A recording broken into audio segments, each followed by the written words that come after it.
Film industry में काम करते करते कभी ऐसा कोई डायरेक्टर मिला जिसके बारे में आपको लगा हो कि ऐसी बात कर दी, इसका तो गला दबा दूं? हाँ। तो कभी ऐसा नहीं हुआ कि किसी ऐसे हादसे की वजह से कोई फिल्म छोड़नी पड़ी हो? नहीं, मैंने छोड़ी भी है, फिल्में छोड़ी हैं, उन डायरेक्टर्स के साथ काम नहीं किया। उसके बाद मैं सेट से वॉक आउट कर गई हूँ। मैं बहुत सेल्फ रिस्पेक्टिंग हूँ। मेरा आत्मसम्मान मेरे लिए सबसे ज़रूरी होता है। थोड़ी बदतमीज़ी से बात की थी एक्चुअली, और मैं नई फिल्मों में आई थी। ये डायरेक्टर बात कर रहे थे मेरी ड्रेस डिज़ाइनर से, और शायद उन्हें पता था मैं थी उनके पास में खड़ी हुई, और ही डिडंट केयर। ड्रेस तो इतनी छोटी होनी चाहिए कि सबको आके देखनी चाहिए ये फिल्म वगैरह, कुछ ऐसा बहुत गंदी बात कही थी। तो बस मेरा दिमाग सटक गया। आई थिंक अगर वो इस शो को देख रहे होंगे तो शायद वो जान जाएंगे कि मैं उन्हीं की बात कर रही हूँ। उसके बाद उनके साथ कभी काम भी नहीं किया मैंने। और एक आप ये भी कह रही है मुझसे कि जो भी पूछें ज़रा तहजीब से पूछें।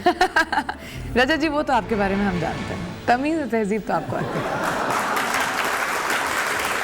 फिर आपको काफ़ी पुरानी बात याद दिलाता हूँ। न्यूयॉर्क का समर स्कूल आपको याद है? नहीं। जहाँ एक प्रोजेक्ट बनाने में आपने चीटिंग की थी। अरे सर, मैं तो बहुत माहिर हूँ चीटिंग में। जब एक्टिंग कर रही थी तब से ये काम शुरू किया या पहले से ही माहिर है चीटिंग में? पहले से। मैं बहुत ही अच्छी लायर हूँ। अच्छा, बचपन से ही ये सब गड़बड़ करने की आदत है? हाँ, मैं थोड़ी सी नॉटी थी एक्चुअली स्कूल में, थोड़ी सी नॉटी थी, लेकिन पढ़ने लिखने में अच्छी थी। मैंने सुना आपका नाम रखा हुआ था सनशाइन। हाँ, लेकिन वो पढ़ने की वजह से नहीं थी, क्योंकि मैं बहुत हंसती रहती हूँ, हमेशा चौपी रहती हूँ, इसलिए मुझे मेरे फ्रेंड्स सनशाइन बोलते थे। लेकिन पढ़ाई लिखाई में भी काफ़ी अच्छी थी मैं एक्चुअली।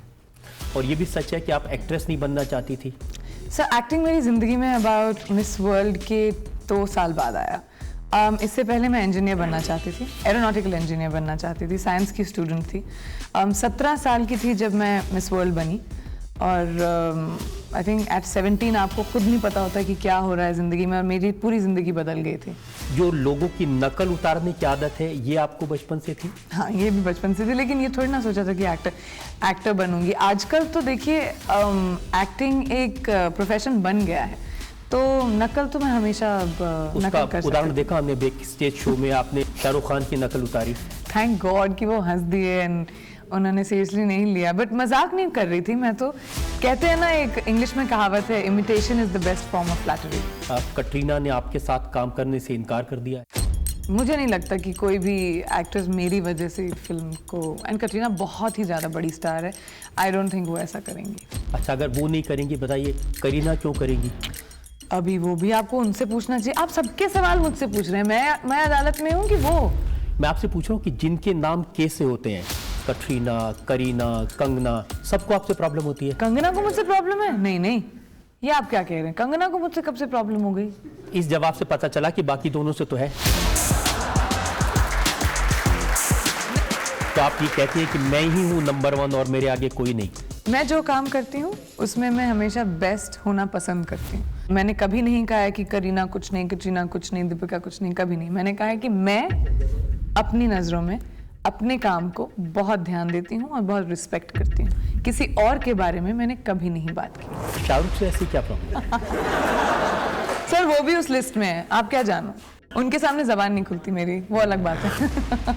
लेकिन पब्लिक के सामने उनकी मिमिक्री आप कर देती हैं? हाँ, उनकी परमिशन के साथ। मैंने उनसे पूछ लिया था पहले जाके, देखिए कि मैं ये करने वाली हूँ, इज इट ओके ना? फिर हाँ, तुम्हें तो 7 खून माफ है। मौका मिले जी असली जिंदगी में एक खून माफ, तो किसका मर्डर करेंगे आप? पक्का ये सवाल पूछना चाहते हैं मुझसे? पक्का आपका?